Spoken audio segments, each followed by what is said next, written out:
bustling metropolis of Hamilton. I'd like to welcome you back to our campaign workshop.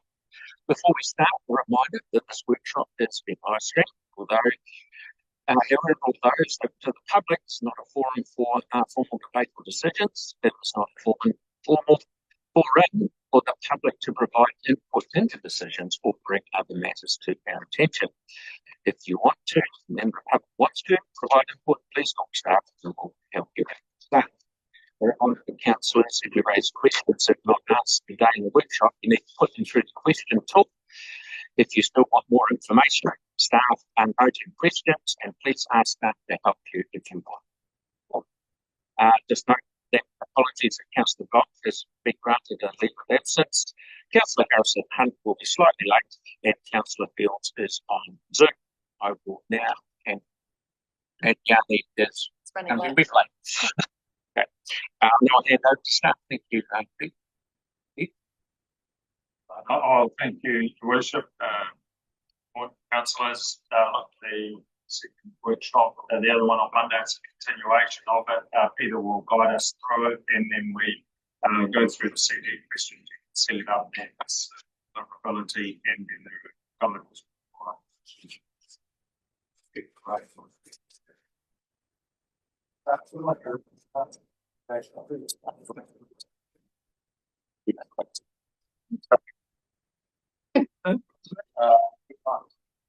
Sorry, speak out for a bit of a background. what should like air conditioning thing going here?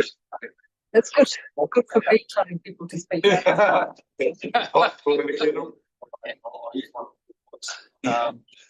Today we're really dealing with the questions arising from the consultation document.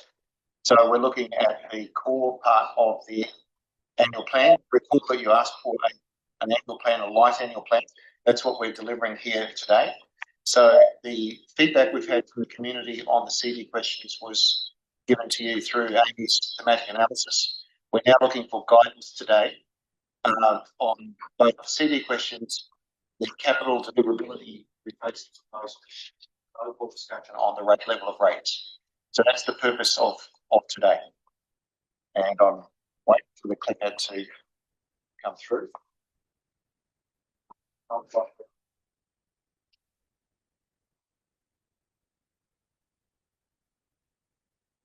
Don't know what happened then. Right, there'll also be a little section at the end where we can talk about amendments as well. Right, there's a very slow response time on this. Sam, would it work better if I simply said next slide? Yeah. Okay.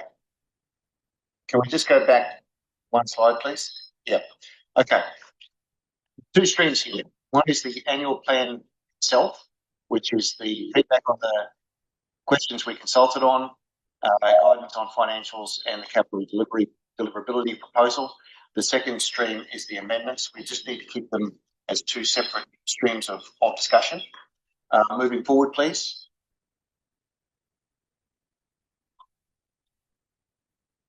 The amendments process, I think you all know this, but it's just really a bit of housekeeping. The amendments will be proposed on the day, and the seconder. There does need to be a clear link to the consultation feedback that we've received, remembering that the purpose of the annual plan is to transparent changes to the LTP, to obtain feedback to material, which we are doing, and then to discuss the community feedback for any changes to the annual plan.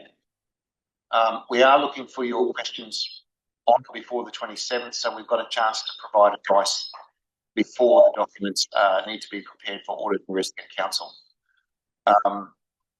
Okay, and of course amendments are voted upon on the day, which is the 24th of June.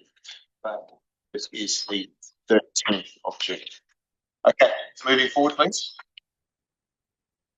As I said, Amy, just keep moving forward. Amy provided you with the analysis of feedback from the community. In this case, there's a very strong indication of feedback from the community around the cathedral.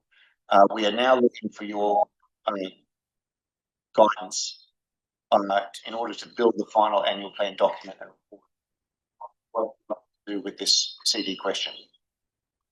I think we need to tackle them one at a time, rather than go through the one. Okay, so do the cathedral one first, please. I think it's fairly clear what the people are after. Just to give guidance to Peter, is everyone happy to be happy with what the people are after? Victoria? It was clarification there that the collection of it is paused, but the funds that have been collected are ring-fenced and invested. Yep. Through your worship, correct. Okay, all good. So we're all quite, no one else. Okay. Next one, please. It's good. Next one, please. Air Force Museum. Again, there's a fairly significant drift here in terms of the feedback. And we'd like your advice on what to do with this proposal. Yes, Sarah. It's 3 months of this in the we didn't make clear that the $5 million grant, because it's a capital grant we'll be paying back over 30 years, and it's going to cost twice that ratepayers over time. So we should be at the shorter on rates to start with. But once we pay back the loan, we'll be about 10. And the other thing is we asked that question, and then a month later, the government came out with a proposal to give the Defence Force the additional $12 billion. And so I'm wondering if the feedback might have been different, that people had known that the Defence Force was going to be more well equipped to be able to support this rather than ratepayers. Have any views on those? Doesn't happen after the proposal went out, but really this is a matter of debate for councillors now, based on the feedback we've had and the questions you posed. We're looking for councillors to have a discussion. Yeah. It isn't really a staff-centred kind of moment. I mean, that would be my two concerns with this one. Celeste?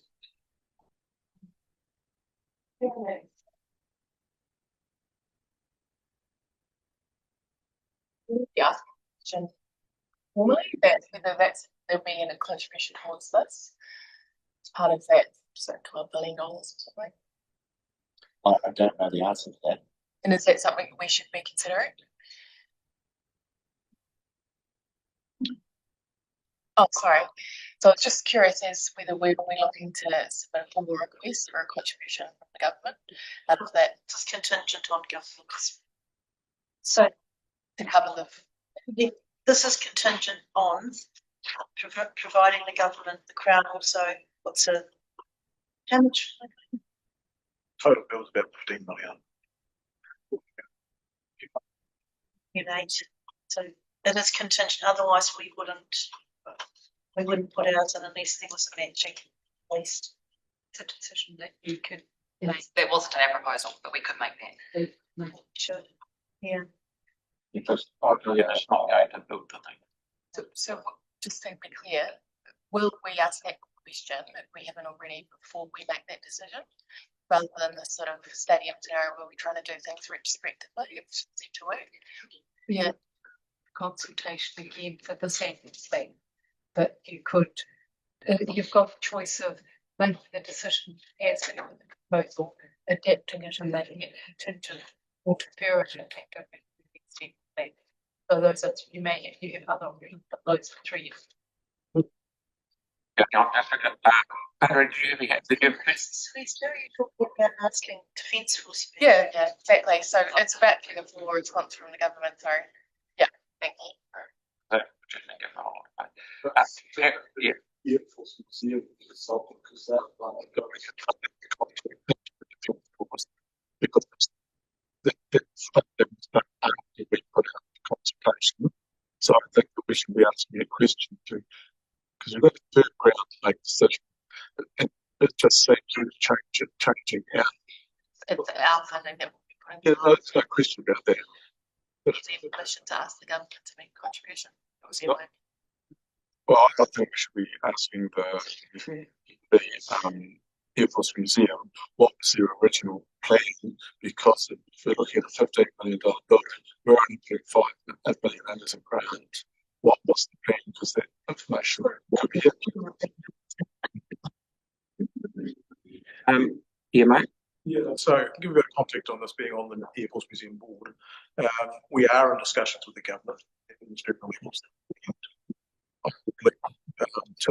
Suggested they're talking to the airport museum to be taken together. Open the trust board at the museum. It's the right there, but it's a seat to help show the movement of the city to the museum, and then we'll have other things to the table.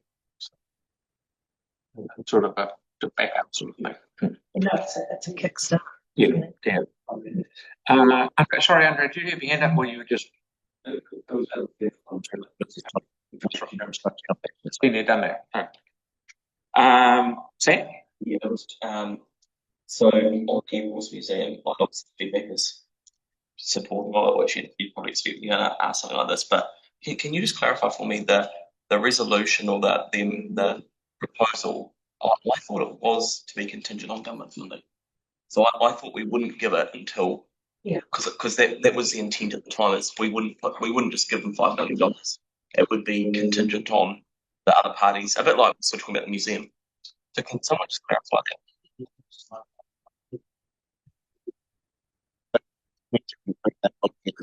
So can we check that? Because it was yes, correct. Yeah, because then the second point is the rate will impact.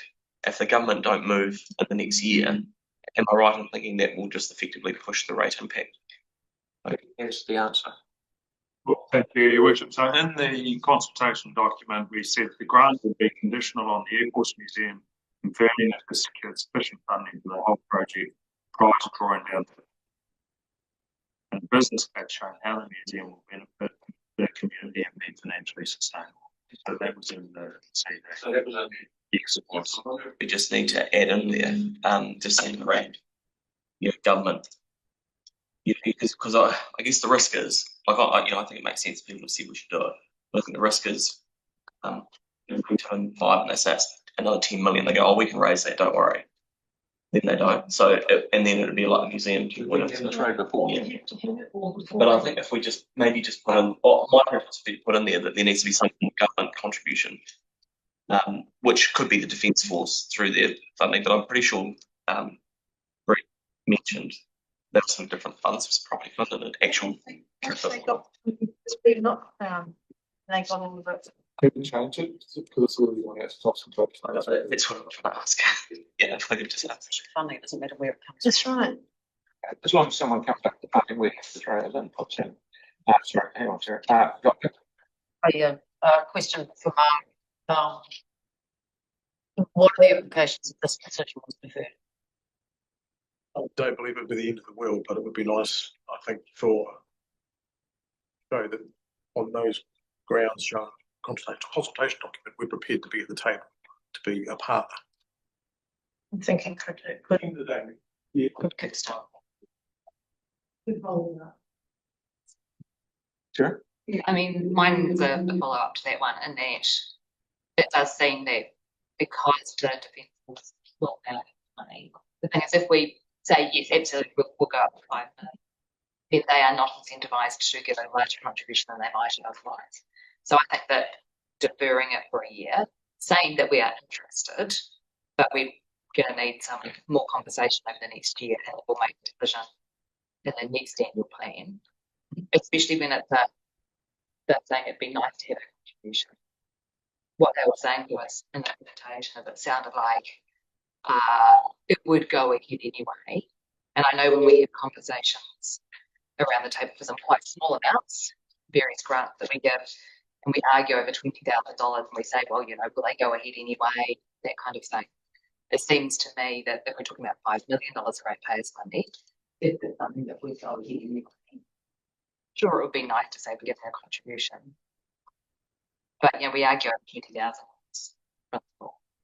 And I think that we need a bit more surety that actually need it before we fully commit. Sure.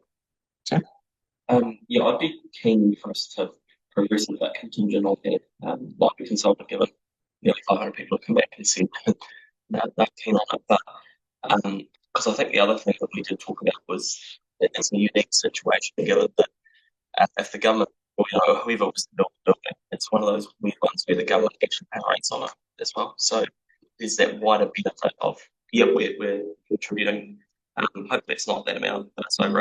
And I, personally, I don't think there'll be any arrangement of fact 26, 27. I don't think they'll have it sorted by then. But we just need to, it's a weird one because there is a contribution to the city in terms of government directly paying more rates to the city. Yeah. Just a question for Mark. Just from my information, we don't haven't and don't contribute anything to the building of it, the running of it, the maintenance of it. So, and it is I think people will agree that it's an absolute gem to have for Christchurch. So the least I feel, but I don't understand that it needs to have something in there contingent that it ties it down, so we don't just throw money away and end up down the bunny hole of another we've got. So Sarah, yeah. I guess the last bit of that then is the decision making. If we did this and made it contingent on the two things we voted on, making sure that the rest of the money is secured and that the business case stacks up, does that mean it then comes back to a council meeting for sign off so that we are sure of those things? Or is it a process where staff just go, oh, yeah, business case stacks up? Because in previous ones, so like other people are running, the release of the grant has come to council for decision, and that's been smaller amounts. I think it probably should come to council.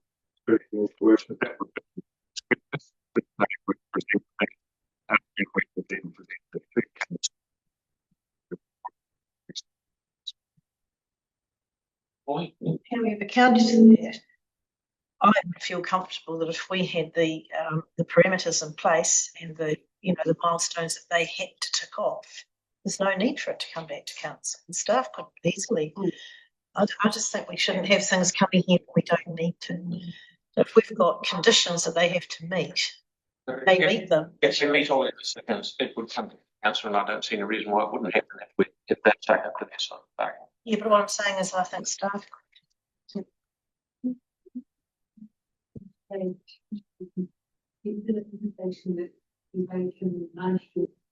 the new draft for next week, and we'll come back with some specifics on the wording and the what have you. So today we're trying to get an indication so we can run the financials and we build the financials. So we're all leaning in the direction of what people want, as long as there's a few provisos on how to tidy it up. We'll get some wording to bring back for the actual resolution, but we're getting a general feel from the table to bake it in for this.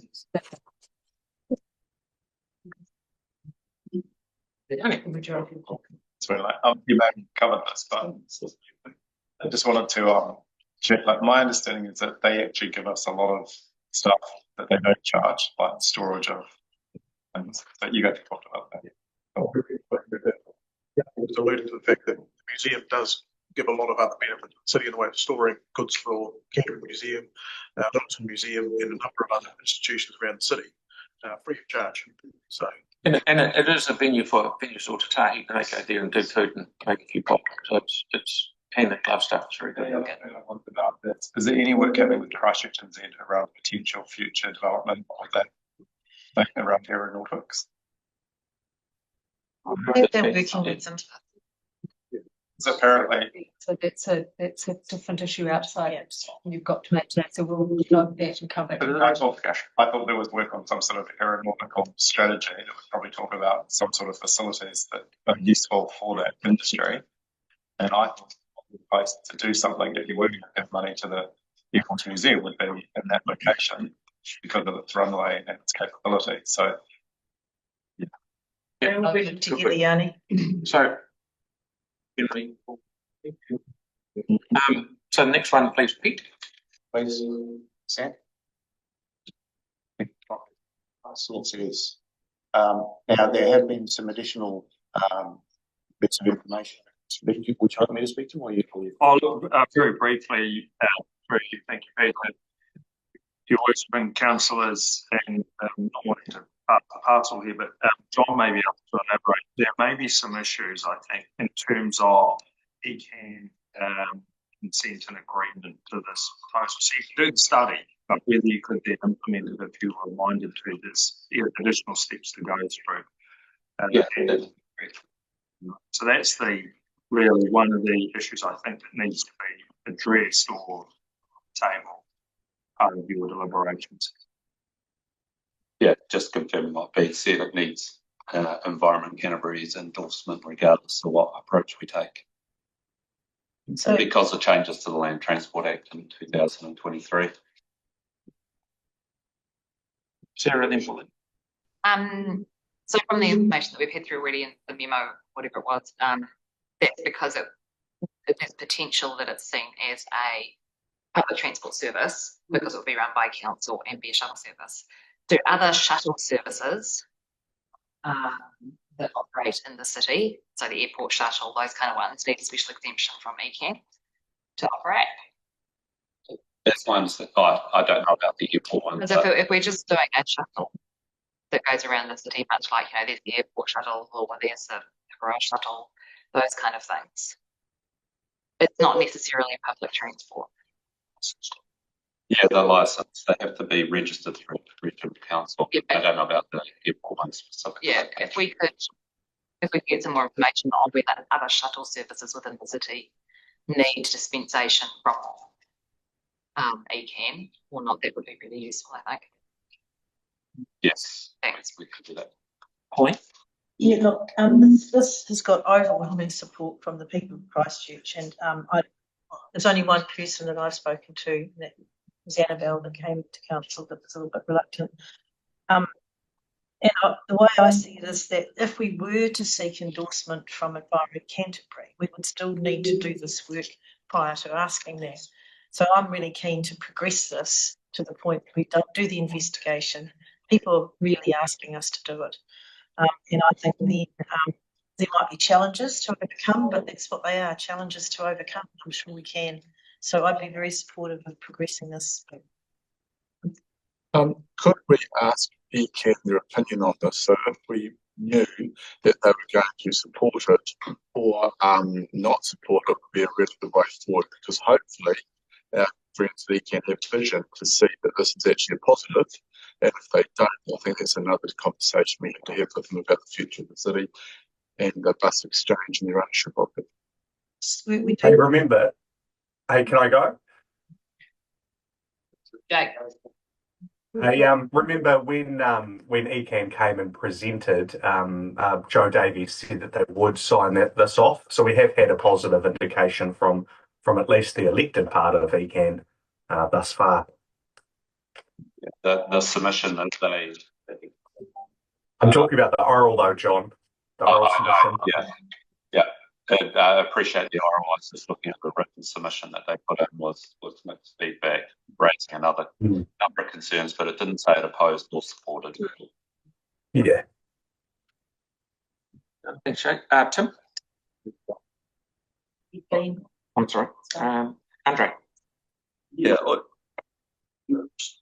just on the precedent that this might set, like, can council now start scoping studies for other areas that don't have bus routes? I don't know, any one. There's plenty of areas around Hallsville. Start scoping out other bus routes? Let's focus on this and then answer those questions, because it's a valid question. This is just going to be something we had pre-quake. Now's as good a time at any to ask. Yeah, it's pre-quake, but I mean, people then start coming bus for other bus routes that don't have bus routes. There's like 100 bus routes in the city. So sorted on. This is about city shuttle. But if we go forth with this, Single plan. I understand that, yeah. So it's everything, right? And service. The future PT project was supposed to do all that, but we don't know what's happening with it. We've lost the money. Is this your question? It's your time to go for you. We have no idea. I don't even know if it's national ticketing. Because if they had national ticketing, that's when people would tap off. So you could do this is the shuttle that we're talking about. But the submissions, people were saying, we don't think you should spend 200k on a strategy, spend the money on actually doing something. We've done numerous scoping studies on the yellow shuttle.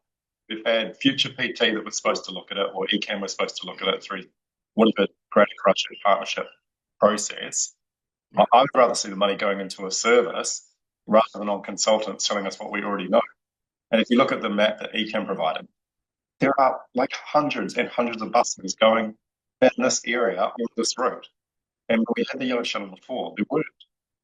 And the key concern last time was that ECAN would always stop us having this yellow shuttle going east-west because it competed with existing bus routes, which should actually be going to the people that probably needed it most in terms of using it as a practical option within the four apps, right?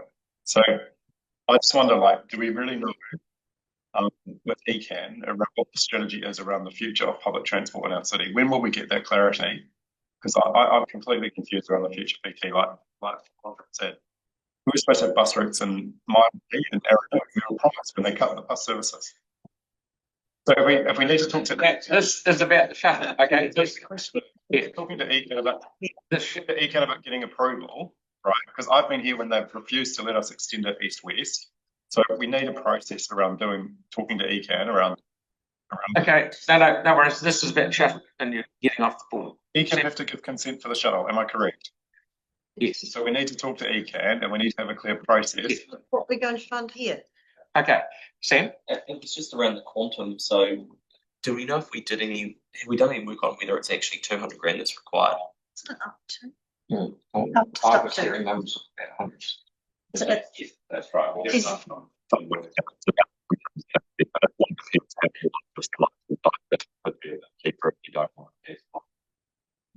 So could we just have something come back with it? Flavour, do you want to, at this stage for today, or add the money in, and then it would come back with what the scope is? Take it in, but hopefully it'll be cheaper. To not make it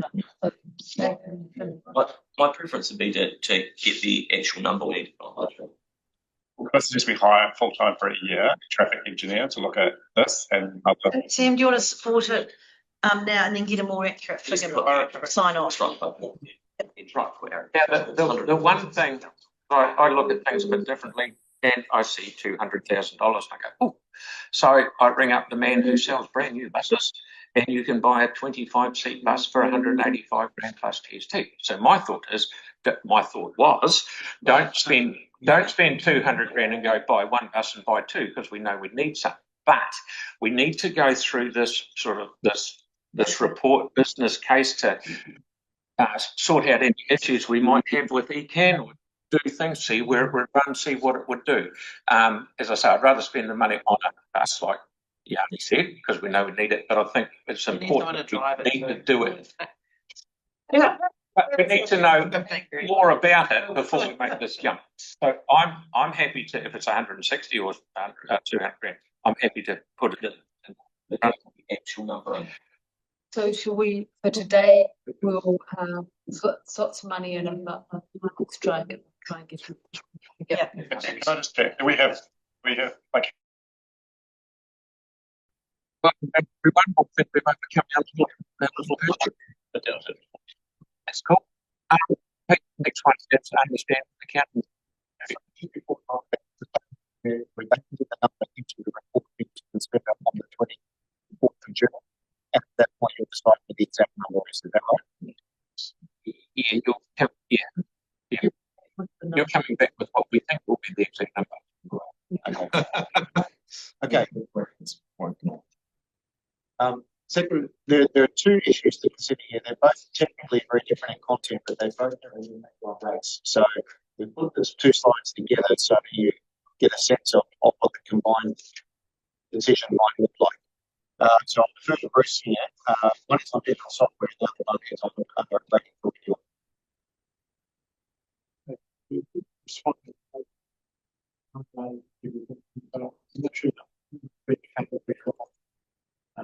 Post-draft release or move digital software costs from internal staff costs to external contractor costs, basically profit for books, and that has a funding impact. Borrow from CapEx largely, and it effectively moves into rating for OPEX. You can see on the slide there, we've got an option that we've moved to rate for it directly. We're looking at a 2% over smart devices. We don't think it's it's consumption as part of the trial. Option, which is to close that.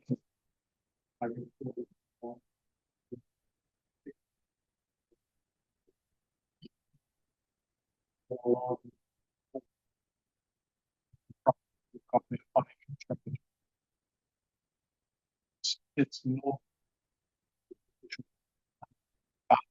using the history because of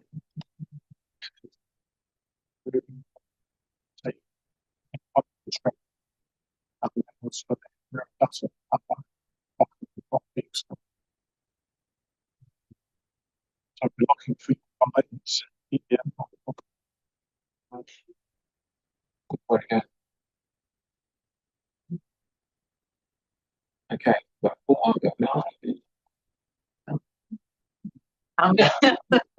So automatic.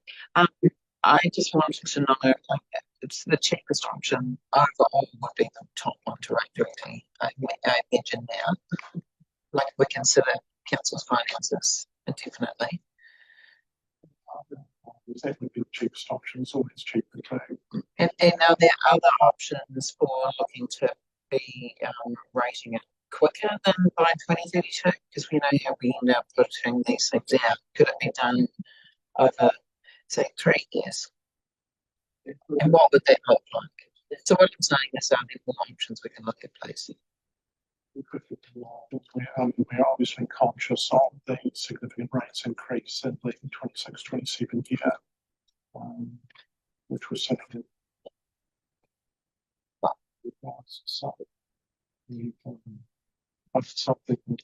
that would sheet out to, I guess, lessen the impact of the following year. Having nothing in next year would be better for 26-27. So I think this is a reasonable approach, right? So it's open for discussion. Hey, thanks, Liz. So just a couple of things. So what we're saying is that we wouldn't jump to the first one because we haven't consulted, well, it's usually material issue consultant, which I guess makes sense. I guess just a high. So effectively, what we're saying is that there's the treatment, the way we've been treating it has been capital in nature, but we've kind of looked at it and gone, actually, probably best practices now to move it, like the world is moving to more subscription models. I mean, I know there's a 0.25 this year, which, in a perfect world you wouldn't pass on, but actually probably best practices is you do. What do you think, Peter, we need to see what you think about this. What do you think will happen in terms of the control over our IT budgets going forward? I guess we put a lot of discipline on our OpEx as opposed to some of our CapEx. Can you just talk us through that? Because I think it's important for everyone to understand.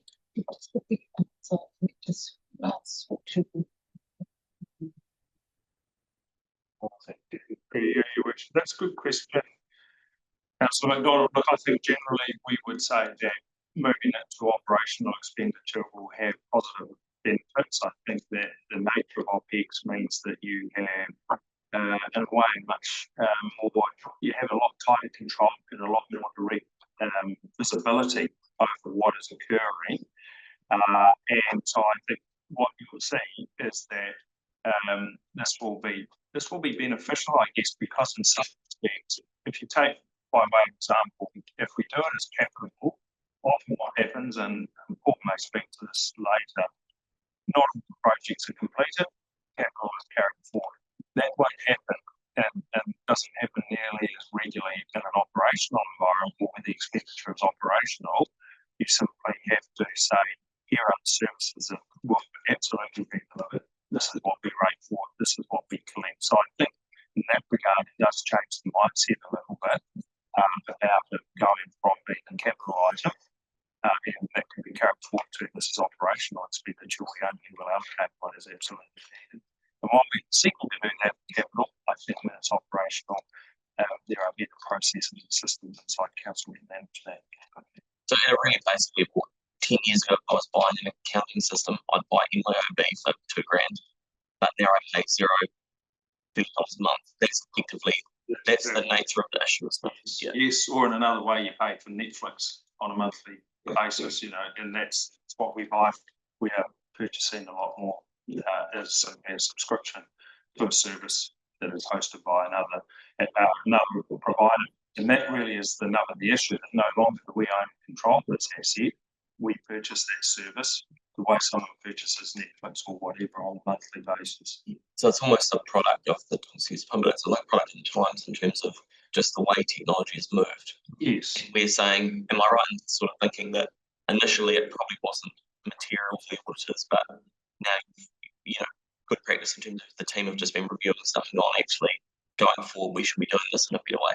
Yeah, I think that's right. If we look, there's a thing called GAT, which is generally accepted accounting practice, riveting reading for a lot of people. But that under the accounting rules, that's the requirement for us to look at whether we own and control an asset. If we don't, then that becomes operational expenditure. And so that is really the driver for the accounting treatment of this expenditure. Is telling us that we need to treat it as operational. Cool. Thank you. Sure. If we move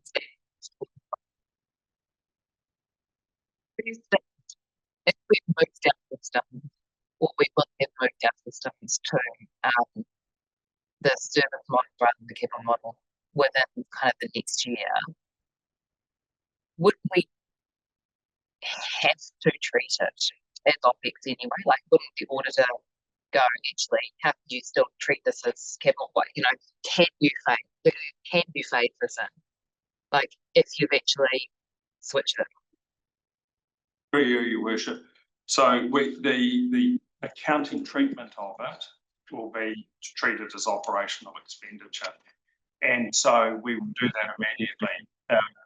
That will have, so that's what will happen. So instead of creating an asset, we will create operational expenditure. Now, it doesn't have a material impact inside the P&L of council, profit and loss accounts of council, because actually we're reversing out the depreciation that is charged against that asset, because software not lasting long gets depreciated pretty quickly. We're reversing that out and putting in the operational expenditure, and they get off within, you know, they're one account 20.9, the other's 20.21 million. They're very, very close. So those two net off. What we're talking about here is how we fund that expenditure. So the accounting treatment is to treat it as operational. Yeah. Here we're talking about the funding of it rather than borrow for it. Yeah.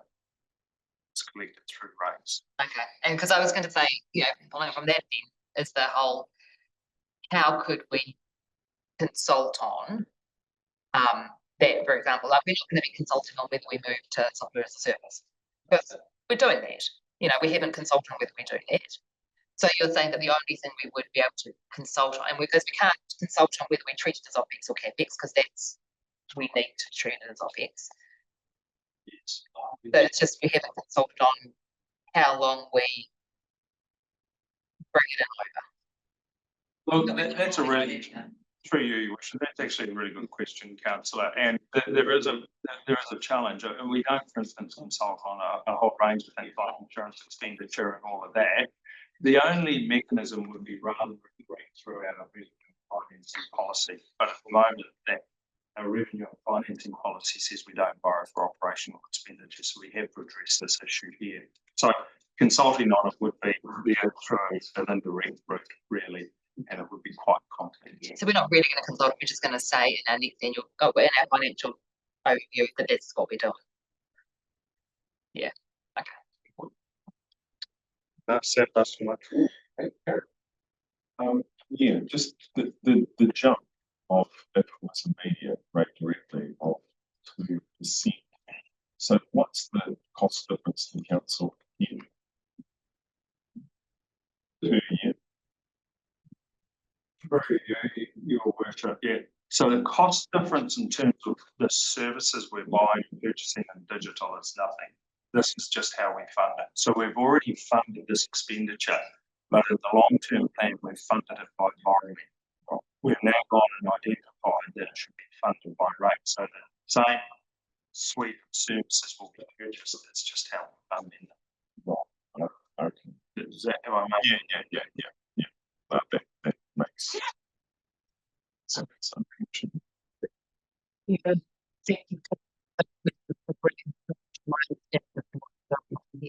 The only other question for me was around what are other councils building in the space, and are they faced with the same issues at the moment? Through you again, there's a paper coming to finance which touches on this. So other councils are moving to the cloud, doing software as a service, and they're treating it as operational expenditure. There are, just to elaborate briefly, if I can, on Councillor McDonald's questions, there are quite good advantages on moving to cloud, on happen and whatnot. The Treasury also released a paper to the government agencies back in 2021 saying if you're moving more software to the cloud and it's becoming a service, then this is how the accounting treatment of it should flow. So we're really getting into much of it. Yeah, very helpful. Thank you very much. That's cool. All right, any more questions? Then you can get on with the direction from this.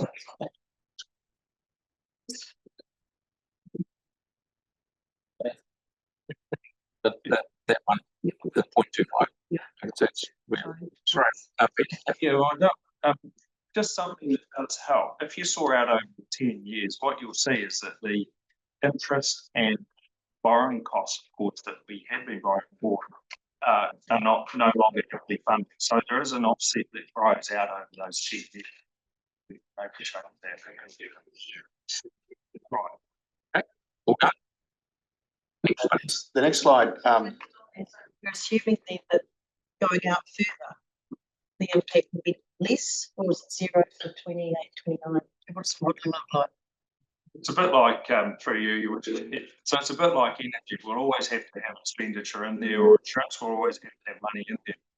What you would see though is you'd go out and we could show you, but what you'd see is that because we previously had budgeted to borrow for it, what you see as you go out is that those funding costs are not required. So your interest and principal repayments reduce over time. That's what you'd see as an offset. Surprises out there. Thank you.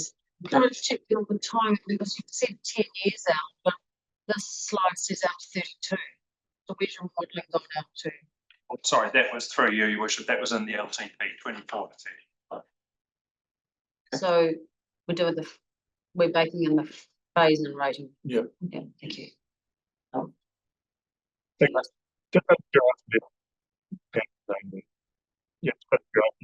to know how you do take on these subscriptions, because I sense that there's a bit of agility to be able to go in and out if there is significant advantage within none. How long does subscriptions last, and is there any cost benefits for council over? Yeah. Discussion for FMP. We have the digital. This is more of a funding decision rather than a. Okay, I'll keep that. Yeah. Okay. Look, the next slide is about funding for renewals, rating for renewals, and I just want to stress it's in our slide.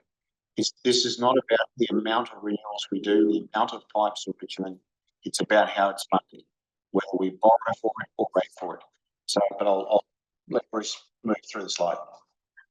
Yes, we're good with the proposed 26 numbers up there to 5 years. So this is the amount of renewals for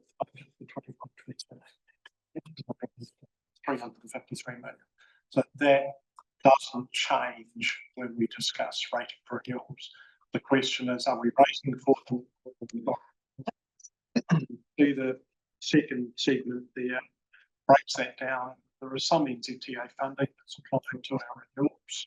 And we rate for a certain amount of renewals, and therefore there's a balance that we borrow for.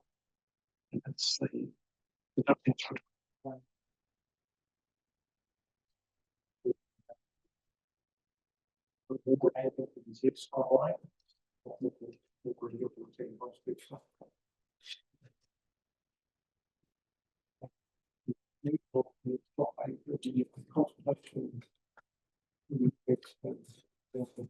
Rating renewals.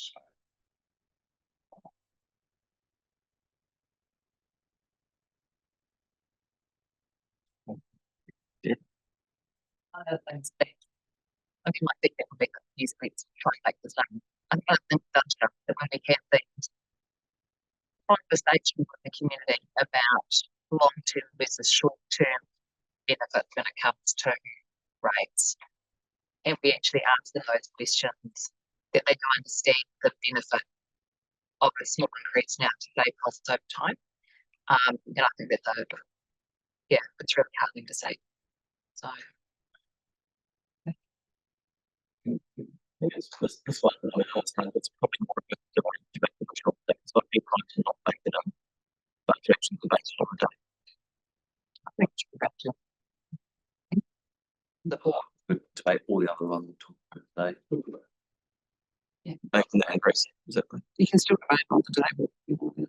Yeah. Where are we at? There are questions on this one. What we've got on budget for a number of projects, so that's why I think it'd be fine. So what are we telling young people there? The field of the seats to be to make it. Well, yeah, Yeah, thank you, Ben. okay. The general feeling around this to put the 0.25. Yeah, debate on that. yeah, Put on yeah. Okay. Just, Yeah, sorry. Yep.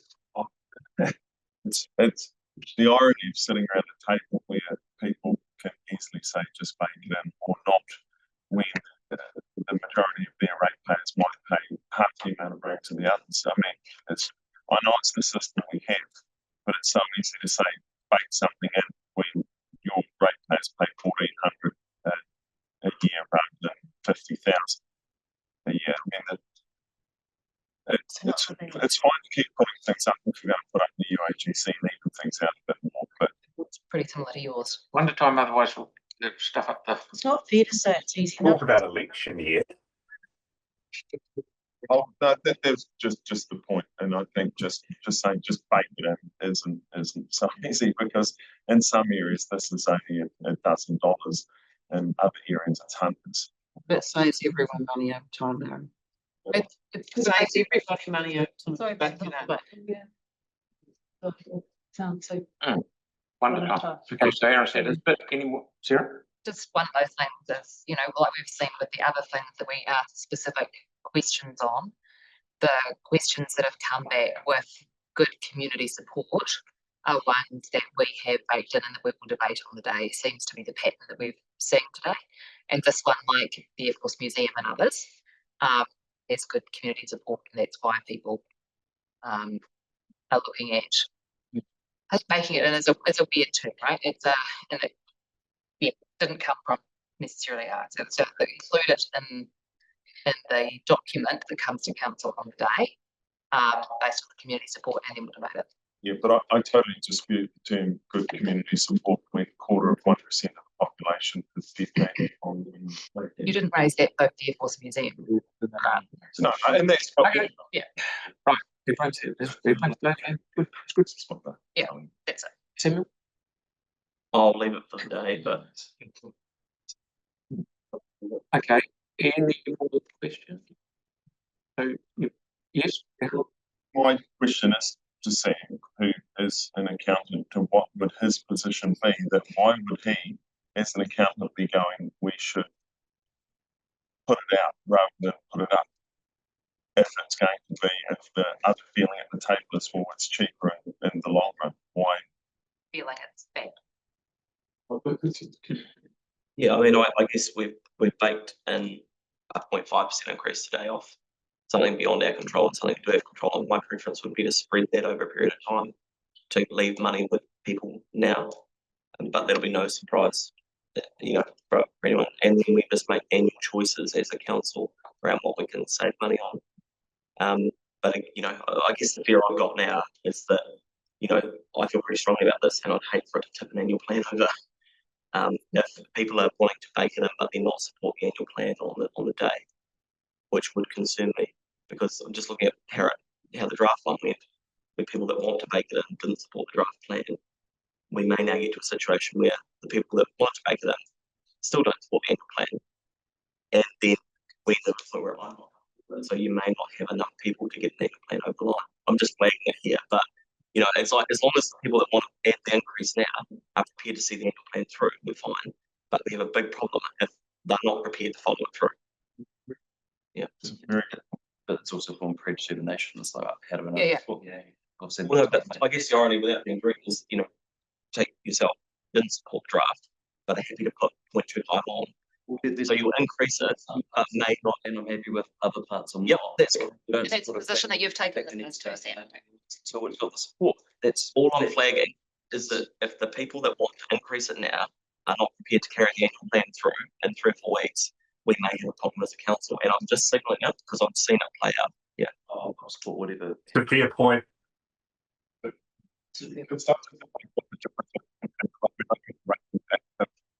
implemented in the short term, but we don't in comparison to the long. So, and you just over 10 years on the line of the LTP, what is the difference between waiting for renewals versus borrowing? What's the net impact in terms of cost?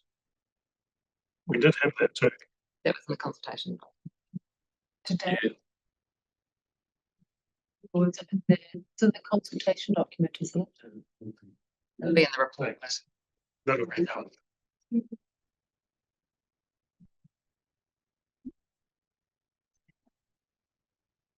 Peter, way back in the day, we did all use a lot because after the earthquake, when we were short of tin, we backed off. Am I right in that or am I not quite? Yes, correct.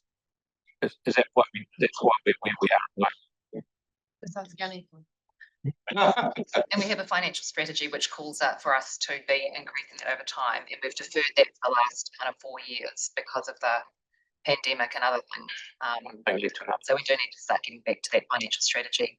Celeste, you have a question? Deferring to my colleague Yanni on that. Look, we deferred doing renewals on the basis that the skirt repairs would renew all of our infrastructure, and that's what we thought we were getting when we didn't move government. But what we got was patch repairs, not renewals. And so now what we've done is we've got a combination of having deferred for a very long time renewals and also having to fix the patch repairs that didn't bring the road up to a standard that last longer than a couple of years. Right, Ben's got it right in front of you. So, just also a point of clarification, it's not deferring the renewals, councillor, it's how we fund those renewals that we talked about After the earthquake, I deferred doing renewals. It's just keep yeah, so, and I'm not sure if we feel hooked up, but the impact, this in 2051, the interest saving was $1.6 million, and the debt repayments avoided, I guess you'd say, is 1 million. So the overall saving is 2.6 million from down to 2031. On page 23 of the LTP, sorry, the consultation document. Now there is one that also shows what it is down to 61, and that is the borrowing time. Yeah. That one is 9.3 million saved, and the repayment for it is 12 million. So the overall saving is 21.3. But that, you know, going out to these contracts, just be aware that there's a lot of assumption going on.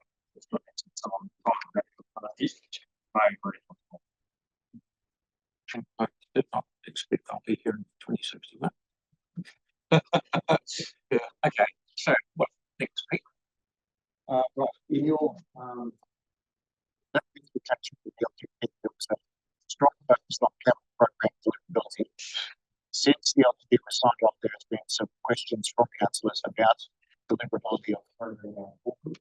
Paul briefed you a week or two ago on a proposal to rephase, not deliver the repurpose some capital to reach more deliverable figure for the coming year. He's now going to re-brief you on that proposal and seek your guidance on what we do with the annual plan document. So at that deliverability discussion, we recommended that we reduce the capital program by 71.5 million as part of the deliverability issue. A lot of that was to actually move the budgets around, not necessarily the projects. And what I mean by that is that when a project finishes, that doesn't mean it's the end of the funding part of it. you frequently pay 2 to 3 or more months after the final part of the work is complete. You don't actually, it's not like going to the shop and just paying for it direct. There's a whole contract process to go on. So a lot of projects, the actual funding lasts a lot longer than the project itself in terms of when we're actually spending and paying for that work to be completed. So what we're talking about here is a lot of this, when we're moving the budget around, is we're moving the funding, not necessarily the delivery of the project. So I just want to make that differentiation to be clear that it's not always that we're just shipping the project out, we're shipping where the funding sits alongside that project. So what you're saying is contracts are highly skilled officer of thing. Sometimes it's 10% retention, the job's finished, we, you, whoever, hangs on to 10%, sometimes a year. Sometimes 2 even. Yes, it depends if it's land and flat. And that's the carry on of that little tail.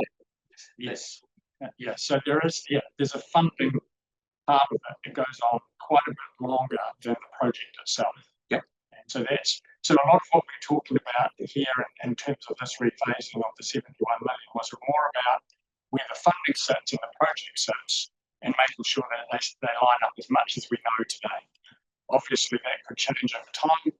That's the nature of capital projects, but yeah, that's what we're doing. So really we're just looking at, do you support the deferral of the funding of that 71.5 from the capital program going forward?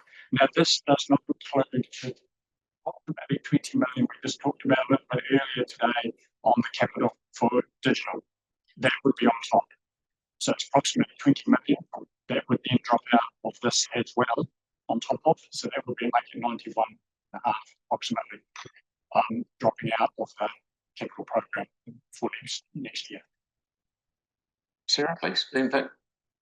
When it comes to deliverability, and it's just hard looking between both and the other, like on the 29th and here, the deliverability of our water main renewals program. So we've put additional funding in for this year. So in this current financial year, we had an extra $5 million for doing the planning to increase the renewals. We've got an extra 10 million for next year and then more money the following year. And we're confident that we can deliver those renewals. The renewals, definitely yes, we think that they'll be fine to be delivered. Yes, we've been ramping up this year to be able to deliver that work going forward. So yes, and it's work that we do on a regular basis, so we're reasonably comfortable that we can deliver that. Yeah. And when we decided on the long-term plan, the reason we didn't put the extra money on then was because of that audit process, but we still could have delivered more than we had originally budgeted for because we're putting the extra 10 on now, so we clearly could have. I mean, we're still yes and no. Yes, I mean, in that specific area, probably yes. Yeah, it's area by area. It's not what we're not going to deliver about $50 million of this year's program, ultimately, but it's not in that area. But it's on that area, yeah. So sometimes I hear questions about the deliverability of water main renewals. That's not an issue for us. No. Pipe renewals generally are not an issue for us. So. Great. Thank you for this conversation. You've just explained to us about the funding as a component of delivery. Yes. It's the first time I've heard that. That's the first piece of it. I haven't figured that. I haven't joined the dots on that before. So my question then is this something that you've just joined the dots on? Or have you always looked at it from a funding perspective as opposed to what we would think of as a physical delivery? And in the past, when you've looked at your capital delivery forecast, have you always looked at funding, or is it something that you guys have just had an aha moment about? Always looked at it from a funding point of view. It was just from You've been explained to us that. That I've had back since the deliverability and some questions that we've had as a consequence of that last workshop was why I've reiterated it today, because I think people were not clear that there is a slight difference between the delivery of a project and when you pay for it. Thank you for that. I had joined the dots on that bit. So nothing changes to the advice or the review that you have done we've spoken about. It's just the same. It was just trying to be clearer with everyone with how it works, because there was, the comments we've received back and feedback stuff that seemed to be some confusion around that fact that the project was to be delivered on this date, but you've got funding out past that. And we've got funding. Thank you very much. And as you quite rightly said, sometimes it goes 2 years because landscaping, we now ask the person who put it in to make sure the trees are growing. Yeah. and that's something that wasn't there in the past, so we've got a hell of a lot of extra work. Okay. Hand up. Yeah, we've got more. Celeste. We're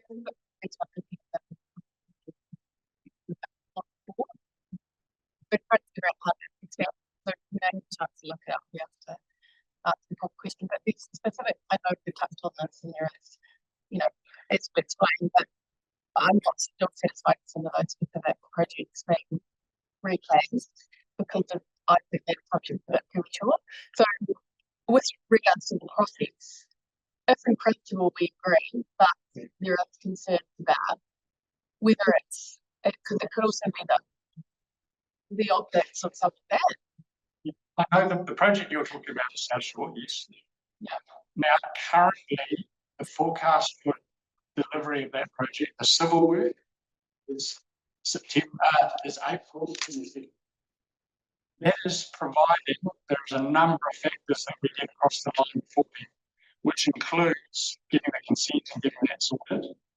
There are no additional requirements of consent in terms of what might be in terms of redesign of that work if we have to, depending on how they're handed out in terms of the consent and granting of the consent.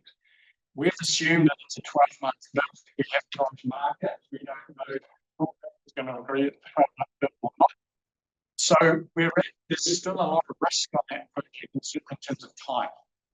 So even if we only need to lose a month, April, May, June is the end of our year, 2 months, it could easily. Our planting is not April, our actual planting is later than that, so our planting actually goes into the 28 year anyway. So the project's not finished until 2028, technically. Without going specific to that project, because it's something that's quite hard to comment on publicly because obviously we're going to public notification, it's a lot of public interest around that. Also a lot of concern within the community. I just think that has to be handled quite carefully. Any refacing for whatever reason of that budget, because the last memo we got to the community board was quite a different timeline. So I'm reading this off that memo went to the community board. This is it. And it clearly says April 27 was the completion of the civil works, but there were a lot of assumptions and they were clearly outlined ultimately picking up winter, preceding year of the work. So there's a lot of information in that memo that raises a lot of risk for the project. For sure. So I guess what I appreciate your level of detail. I think it's more around the optics and the public perception. So I'm just feeling that is potential concern because council might say we're rephasing a project and the community might say we don't care what the specifics are for that. It looks like it's being delayed. So we just have to make sure that that's communicated very carefully. Yeah.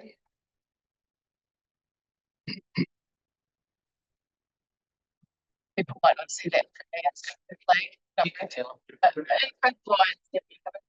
Yeah. So just like that one. Sam?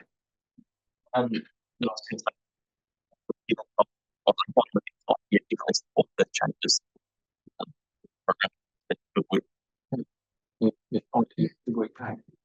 Tyler. Good guys, really quickly, could you just quickly talk to us about what the core and non-core? From the original deliverability, we talked about 9 projects that we sort of said were sort of non-core, which are projects that weren't really part of our day-to-day delivery. Okay, so that's separated them out and said the part of the reason there was an increase in the total program going forward was these 9 projects that we sort of are delivering. They're a bit more ad hoc than normal BAU work.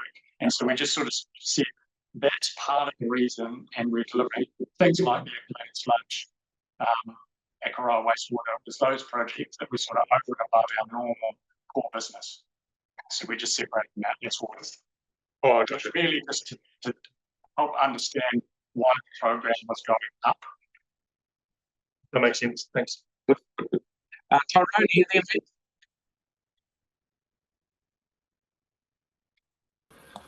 So I'm just still can't quite understand how we can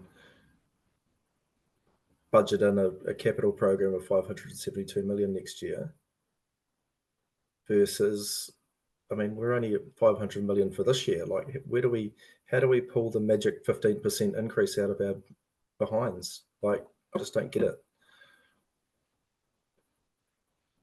You just can't increase a capital program 15% year on year with the best will in the world, unless you just believe that supply chains don't exist. But we're looking to increase it 15% year on year. So we talk about the 2027 is our capital. Yes, we have an increase in next year and year after. But the other factor is that we've got more and more assets that we have to keep renewing.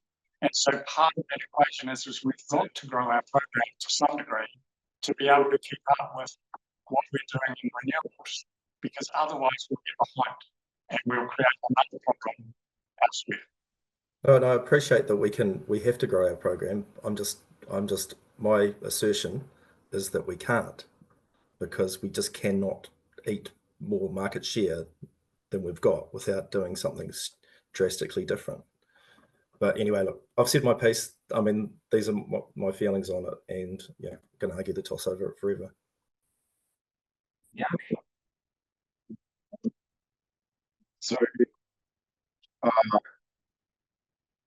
the cheaper route, because some of the projects that you're proposing to further is money that I don't believe actually to spend. So that would be good to know. It's not fine. You are moving budget. Yes, there's particularly 5 projects in the transport space that we're moving out based on Kiwi Rail stuff. Yeah, so that's different. Or delay, retiming, refacing. So actually, we don't need to spend some of that money.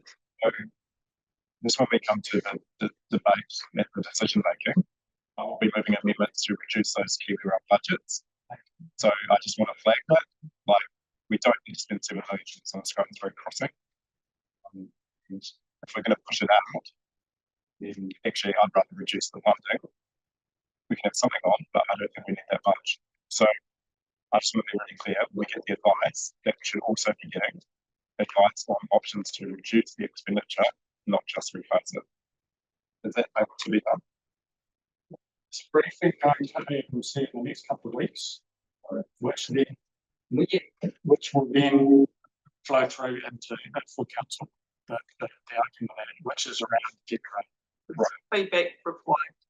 And some of those projects were funded through different other projects. So have you considered reinstating budgets that were taken as other projects? Like cycle budgets were and their funding cut were substituted or rephased to pay for the Scotland's Road crossing. And now that we're facing the Scotland's Road crossing, have you thought about actually reinstating the project that suffered as a result of that funding on budget? Well, the program that's been presented is what we think can be done for next year.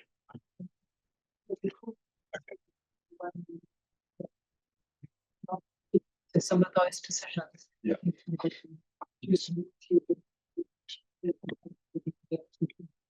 And just to specifics, the painted road bridge. I just do not support putting that money into the I'm just really confused what's happening with that project. Like, is it delayed? Is it on track? What do we need to do to keep that going rather than filter again?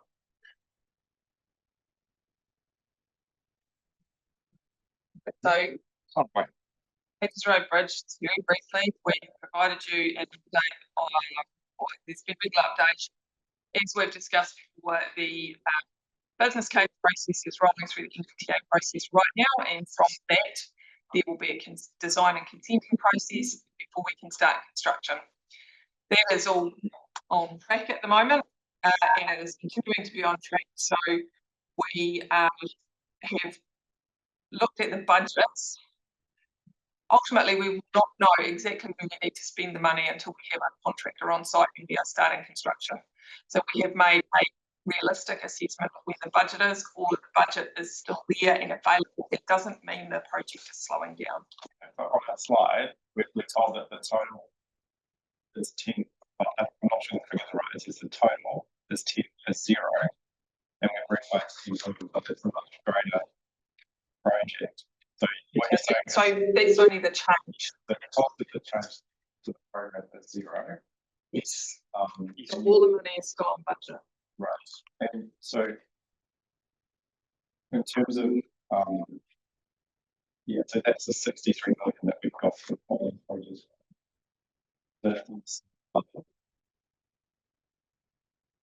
So we're still spending. I find it a bit confusing not having it in change columns at the same time as the individual change. So like the 10 million for Platers Road, comes out from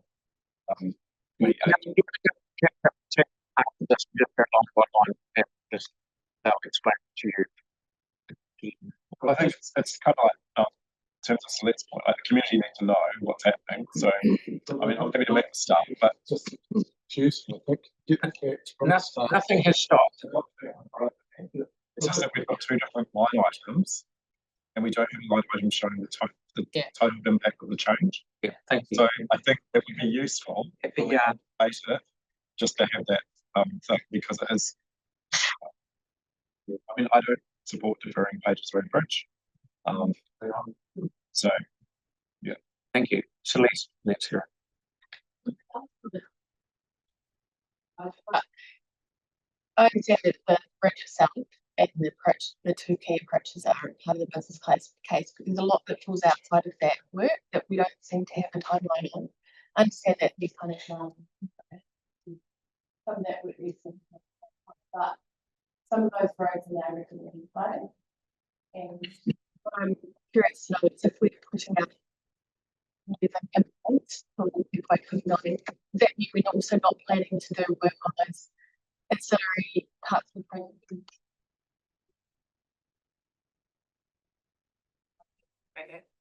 So is there visibility of that?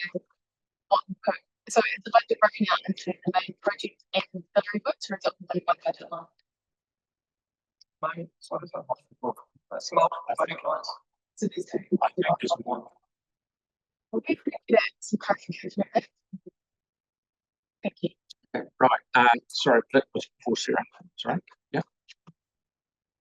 Jumping back to what I wrote has been when we received your reports about the capital program and saying, for example, and saying we're 80% of what we said we were going to be at, does that mean you've spent 80% of funding in the budget, or does it mean that we physically delivered 80% of what we said we were going to deliver and complete?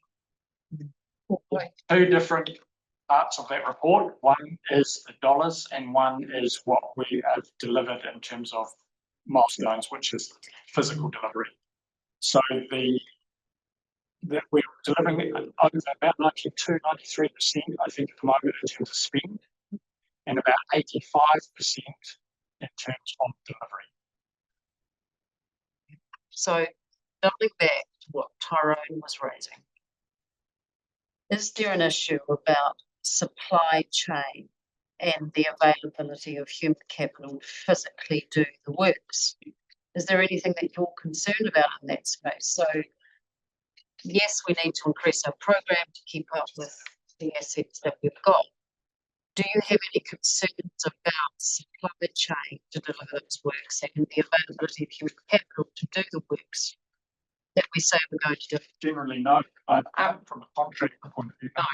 No, and I actually am meeting with one of the contractors this morning, and there is capacity in the market. We still get multiple tenders in the tender box, so no, we don't have a capacity issue. Not from a construction perspective. Thank you. It's definitely not. Sorry, there's definitely not a capacity concern in the consulting market at the moment.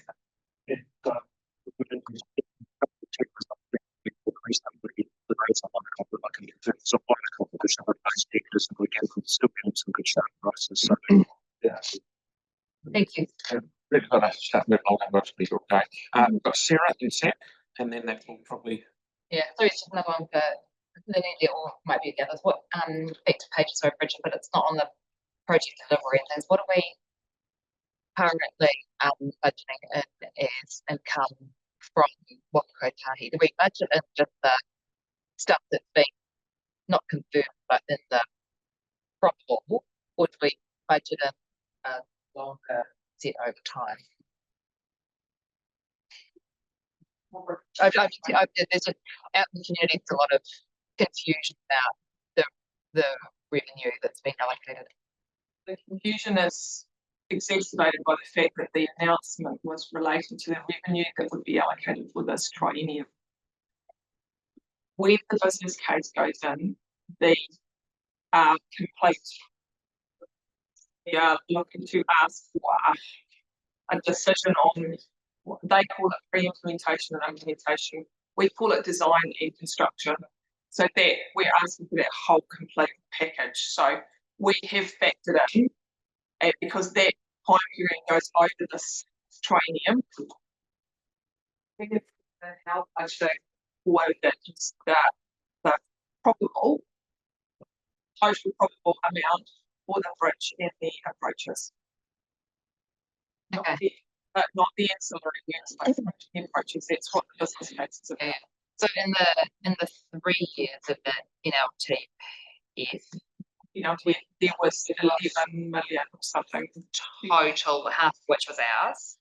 So the government's done $6.5 million so far of probable funding, plus some planning. Yeah, but we're probably going to get more in the next NLTF. Yeah, if the business case is approved, then we extend and we know if there is any box for the whole. The government haven't currently given us 13 million. We're working through that process. The allocated 6.5 currently. And NZTA always does that. Their announcements are always a total project cost, which includes local share. Sam? Yeah, Paul, sorry, and I may have got this wrong, because I think this is really good. Just correct me if I'm wrong. All we've done is said, this is the capital budget at the beginning of the year. You've gone away and said, this is the stuff we can practically achieve within the year, and you've refaced it to that amount, haven't you? Yes. So we've looked at the projects and when we can physically deliver them and therefore pay for them. That's what we've rejigged based on current delivery estimates. So basically the other way to look at it is if we didn't change the budget, we'd like to get to the end of the year and be in exactly the same situation as the budget you've set now. Right. Yeah, cool. Great. Okay. So we've got two questions here. Now, we've got to be careful that these are on what the guys are talking about, proposed capital rebasing. We don't want to get into the design of the page stroke bridge. So let's list this first and then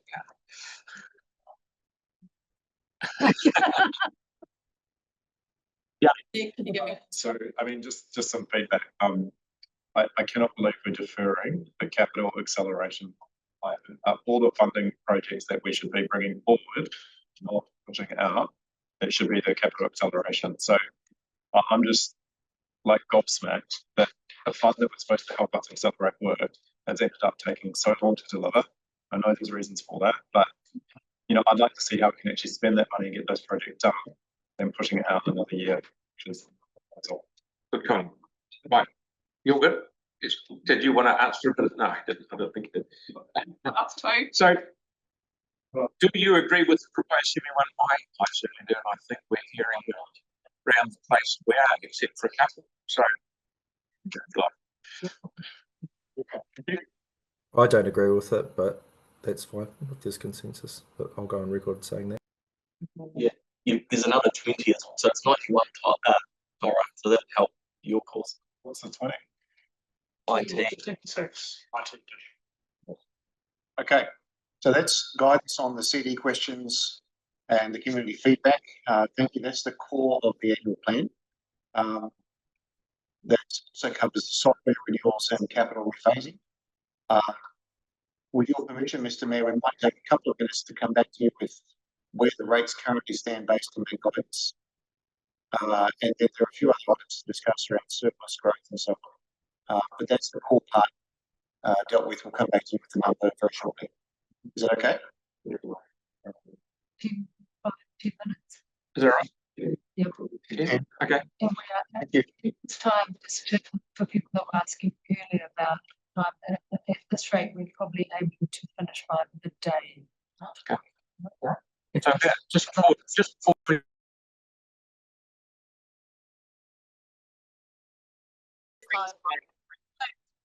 City moves.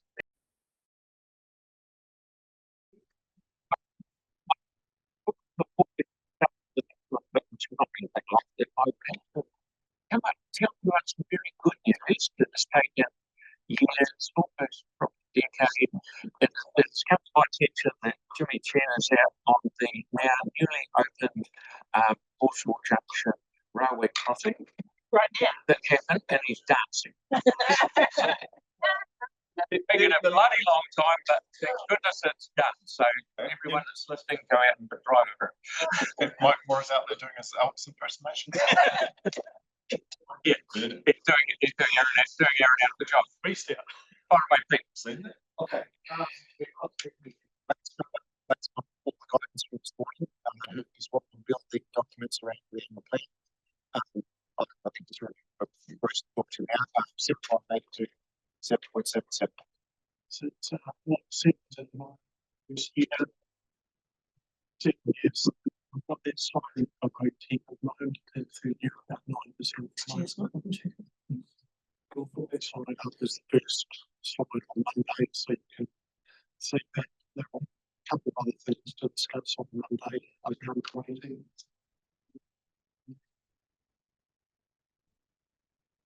Okay. Off that, have you done the total rates increase across the 3 years, the difference between the two? With the 3-year trend. I guess we can just add it up and again. No, but you've got the current and what at the post drafting on that 19th May. Yeah. Here I'm So next slide, please. Just ask a question. Well, I'm going back to the slide. With the rating,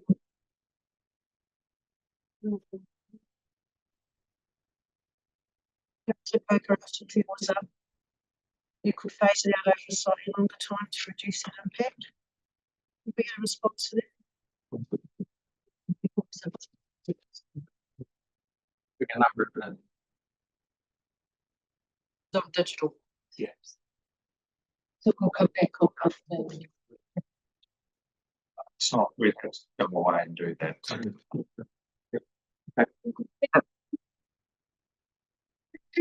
That's not this one. It's the city jump before you go through. It's a cost operation. It's my right for that matter. If you're running it. Sure.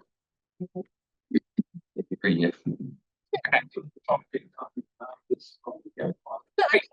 Please. Next slide, please. Next again. So on that, we'd like to just cover the latest rating growth. Our story some positive response.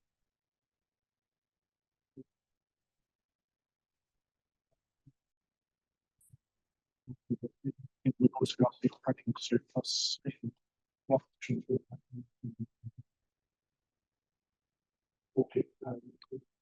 introduction and we produce inflation to around some risk to actual cost estimates around the extra with review.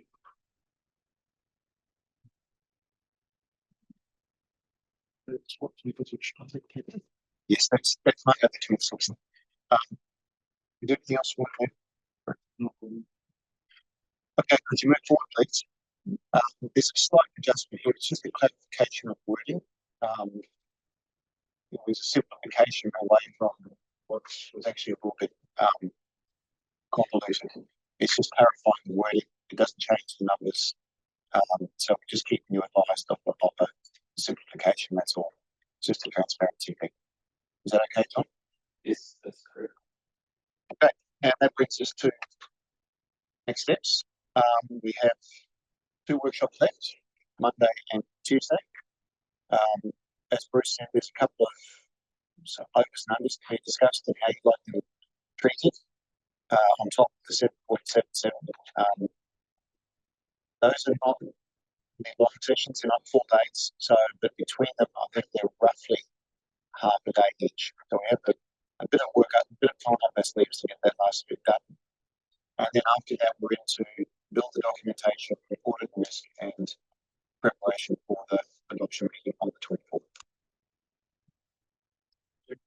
Thank you. Can we get at one of those bit of a breakdown on how we're treating Te Kaha? And I know that the CapEx is all there and for the build staff, but the Te Kaha Limited, who are tasked with building it and currently are kind of in charge, they'll be winding up when it opens in April. And so that ownership structure and how we're treating that within the budget and stuff as well, I think it's really important. Like we've got the BO forecasts, but we need to look at how the ownership structure goes and the various tax advantages and disadvantages of different ownership structures. Yeah, and what that means for the best for city as opposed to yeah. Yeah, more than comfortable through you, Your Worship. Yes, I think there's a piece of work there, and Andrew and I have discussed it. I'm not sure we'd be able to bring that in time for. We can bring some of these things, but in terms of a complete package of it, I think we'd need a bit more time. But we want to get. But we have initially some information on how we're treating it currently, because that changeover happens within the life of this annual plan and does have a financial implication. So it's good to know how we're currently treating it, and then like something on what our options are to make it better. Like Yes, we can look at what we can bring back, because we have got some modelling in our budget for that, so we can certainly show. Yeah, the assumptions we're currently making. Yes. In the decision making, because we need to make a decision on ownership structures and all that kind of stuff before it opens clearly, and all of that. And I'm assuming that comes to council as a decision paper with all the information on the pros and cons. Isn't that the one that we talked about on Tuesday? Yeah. Yeah. Like just knowing how what assumptions were being made within this financial year is important too. Yeah. But the other thing, which I'm sure you cover in the paper, is that unless I've got a problem, the company delivering it and just delivering it. Yeah. But because they're winding up, we need to know what's happening next. That might be why it's a bit like, they won't necessarily wind up straight away, given defects and all that kind of stuff. So it'd just be it's a normal capital program build, with a different governance structure delivering it. Yeah. I just want to know how we're treating it. We don't need to. I'm just wanting to refer back to the fees. Any other fees under review? A surplus work, for example, sport and rec. That's thanks for the fee. And the other not exactly like a regulatory. Okay, so that's really good. You have some questions around building inspectors, not for the wording, it's more around extension. Sorry, aren't they just cost neutral? The fees for inspections at the cost? They pay for the costs, yes, fees recovery. That's a consultant I'm worried about. But that's offline. Right. Thank you. We had an information session scheduled this week on new footpath program, but that's been pushed back to 10 June. And I'm just worried that it'll be too late to help inform an annual plan. Sorry.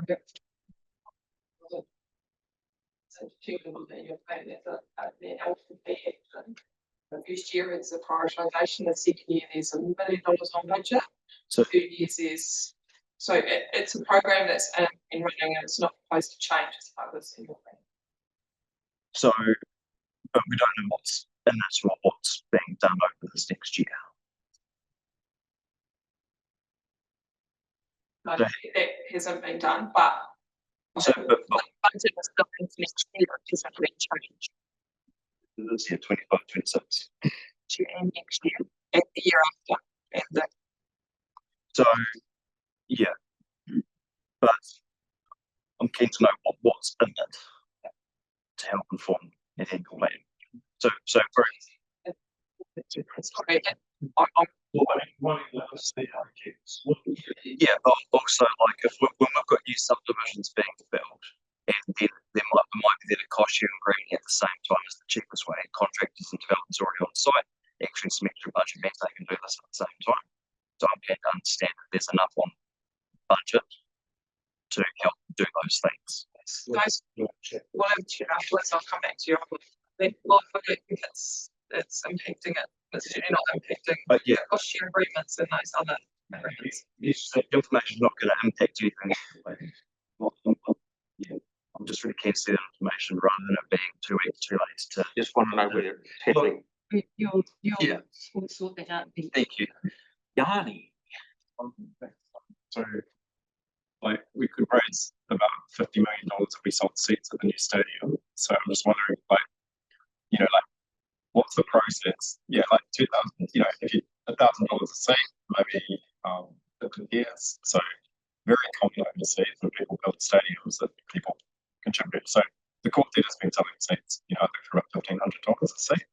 So I'm just wondering, like, how do we progress these ideas that we have to raise revenue to offset the biggest capital cost that we're facing, which is the stadium? Like, Stage. So if it was to make a decision like that and put in review, you have got sufficient information about what can progress that outside the annual plan. we've been raising it for also it's been raising for over 2 years. Since we made the decision to approve the budget, we've continuously asked for things to be looked at in terms of the way we raise capital, but we only seem to get operational responses around costs. Timing for that outside this meeting, since it's not an end of that. Right. It's been very clear, very helpful. Thank you.